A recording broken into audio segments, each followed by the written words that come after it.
mwibuke na Kristo ubwiwe, nta kindi kintu ushobora gutsindisha umwansi, nta kindi ukwiye gutsindisha umwansi. Kristo yatsindishije Satani ijambo, aravuga ngo handitswe ngo. Wewe none uyu munsi ushobora gutsindisha iki umwansi?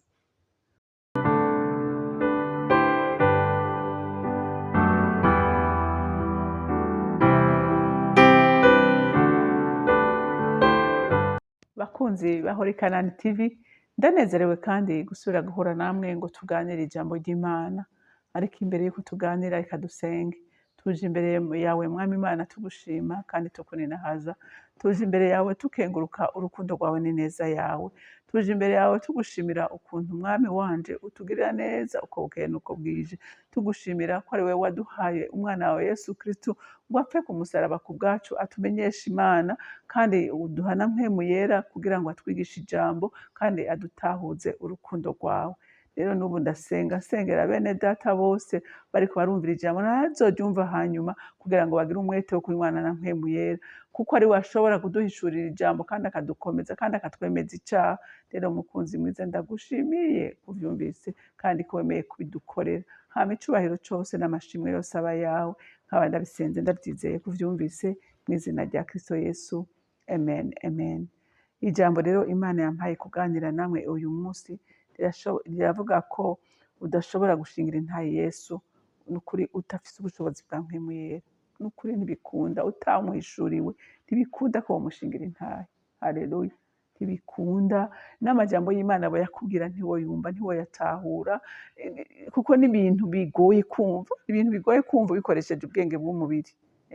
Ukoresheje ubwenge dusanzwe, hari ibintu bigoye kumva ko umuntu ashobora kuza kuba mu mutima wawe kandi wumva umenga biragoye. Ego biragoye kuvyumva.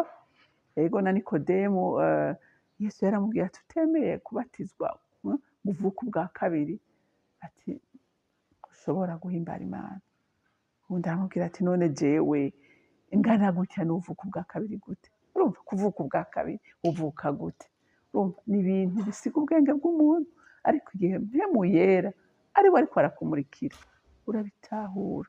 Haleluya. Reka dusome rero ijambo ry'Imana mu Vyakozwe n'Intumwa igice ca 28, turasoma kuva ku murongo wa 23 hama dushikane ku murongo wa 24. Basezerana nawe umunsi, baza iyo ari benshi mu nzu, bamuhaye arabibasobanurira, ashingira intahe ivy'ubwami bw'Imana, abemeza ivya Yesu abikuye mu vyagezwe vya Mose no mu vyo vyabavugishwa n'Imana, ahera mu gitondo ashitsa ku mugoroba. Maze bamwe bemera ivyo avuze, abandi ntibavyemera. Amen. Urumva Pawulo mu bantu bamugwanya ba mbere bari abayuda bene wabo. Baramugwanya kubera bobo bari bahagaze ku vyagezwe vya Mose, kandi ntibamenya ko ivyagezwe vya Mose vyavuga Kristo. Ariko Pawulo wewe arahishurirwa. Haleluya.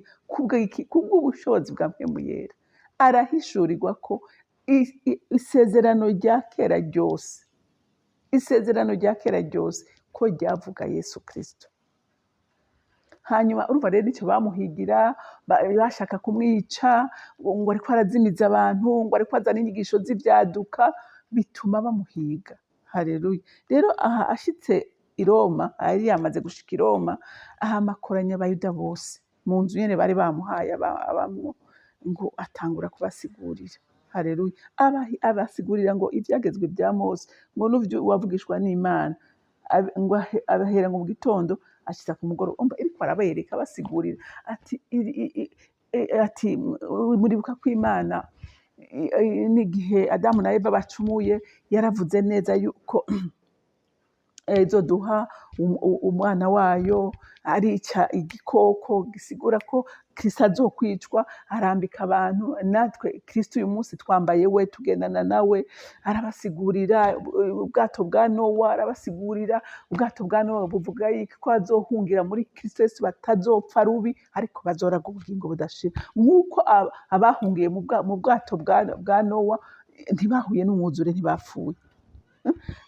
ijambo ry'Imana ryose haleluya ryavuga Yesu. Haleluya. Baravuga ko Dawidi yari umutabazi. Haleluya. Bisigura ko yari Yesu Kristo aza gutabara ubwoko bw'Imana.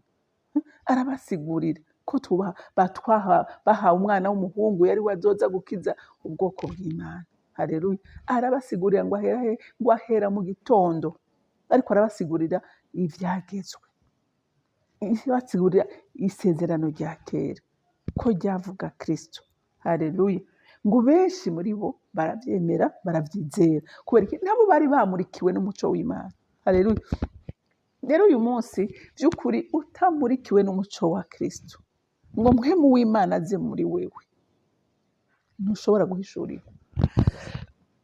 Nta n'umwete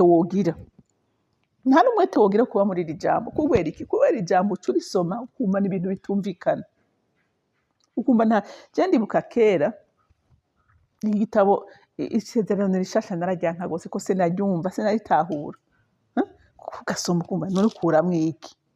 Mugabo igihe udafise ihishurirwa ry'ijambo ntushobora kuritahura. Haleluya. Igihe mpwemu yera atari wakumurikiye ngo ushobore gutahura iki jambo riko riravuga, ntavyo wokumva. Arico gituma uyu munsi muntu w'Imana ndagutera intege nkubwira ngo nywana na mpwemu yera. Haleluya. Nywana na mpwemu yera niho uzoshobora guhishurirwa urukundo rw'Imana, niho uzoshobora guhishurirwa amabanga ashijwe muri iri jambo. Haleluya. Haleluya. Niho uzoshobora kuyahishurirwa. Ngo baze bamwe bemera ivyo avuze, ngo abandi ntibavyemera. Abatavyemeye no kubera iki batavyemeye? Kubera iki? Kubera nta bushobozi bwa mpwemu yera bari bafise, nta hishurirwa rya mpwemu yera bari bafise. Haleluya. Ariko ndakwifuriza muntu w'Imana, wewe uri kuranyumva, gira umwete usomere ijambo wasenze. Haleluya. Usenge Imana, uhamagare mpwemu yera, umubwire ngo mpwemu yera ndakwimitse mu bugingo bwanjye, ngwino umfashe, ngwino umpishurire ijambo ry'Imana, ngwino umfashe, ngwino ushigikire. Haleluya. Mpwemu yera araza. Amen. Ariko bigusaba kugira iki? Ugira iryo shaka, ugira iyo mwete, ugira iyo nyota, hama ijambo risome. Uyu munsi ushobora kutarihishurirwa, ushobora kutumva hari ikintu kimukuyemo, ushaka urisome nk'uriko arasoma mafoto. Haleluya. Ariko igitondo kimwe uzokumva utanguye kubikunda, uzokumva n'uwundi muntu ariko araryigisha, wibuke ko iryo jambo warisomye. Haleluya. Iryo jambo warisomye. Ugenda uhishurirwa buhoro buhoro, ariko bigusaba kugira iki? Ugira umwete. Haleluya. Niho uzoshobora kugira iki? Uhishurirwa. Pawulo ngo arabasigurira. Uyu munsi hariho umuntu mushobora no guharira nturonke n'ico uvuga akakwemeza. Hari n'abandi bazimiza abandi kubera iki? Kubera atahishurirwa ufise ry'ijambo. Ugasanga uriko urazimira, ariko vy'ukuri iyo ufise bagaje kuya ijambo muri wewe biragoye ko umuntu ashobora kukuzimiza. Haleluya. Haleluya. Rero ntushobora gusigurira abantu ikintu utagira nawe. Rero ndakwifuriza muntu w'Imana kugira umwete wo kuba mu ijambo. Haleluya. Mwibuke na Kristo ubwiwe. Nta kindi kintu ushobora gutsindisha umwasi. Nta kindi ukwiye gutsindisha umwasi. Kristo yatsindishije Satani ijambo. Aravuga ngo handitswe ngo. Wewe none uyu munsi ushobora gutsindisha umwasi. Ushobora kwizera umwami gute atajambo ufise. Ushobora kumusenga gute, ushobora kumusaba gute atajambo ufise. Kuko igira ikimazi ari ico usengera mu ijambo. Haleluya. Kuko Kristo ijambo ry'Imana rivuga ngo ari inyuma y'ijambo ryiwe kugira ngo arishitse, azoshitse ico utazi cyangwa uzomusaba mu bigumbagumba gusa.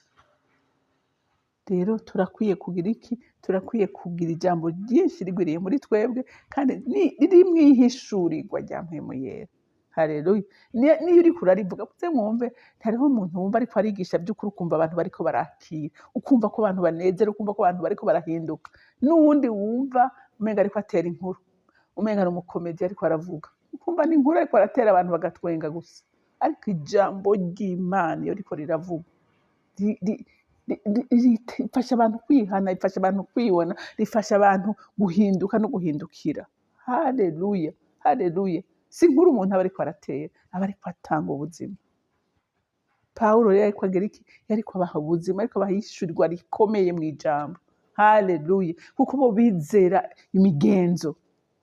bizera imigenzo bakaba ariyo banatinya, ariko ntibatinye Imana. N'uyu munsi birahari, imigenzo abantu barayitinya cyane, abantu barayubahiriza, ariko ijambo ntibashake kuryubahiriza. Haleluya, haleluya. Pawulo agira iki? Ashingira intahe umwami wiwe, ashingira intahe umwami wiwe. Kandi iki gihe yari afunzwe no muri prison, yakoreyemo imirimo ikomeye, yakoreyemo imirimo ikomeye. Rero Imana yo mu ijuru ibampera umugisha, mugira umunsi mwiza. Mana Data rugira byose uri mu ijuru, ndagushima kandi ndaguhimbaza.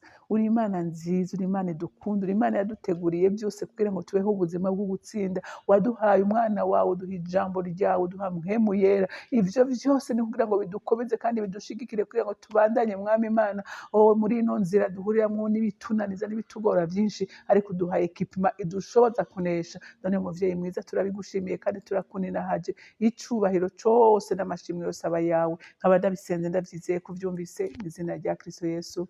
Amen, amen. Mwarahezagiwe, mugira umunsi mwiza.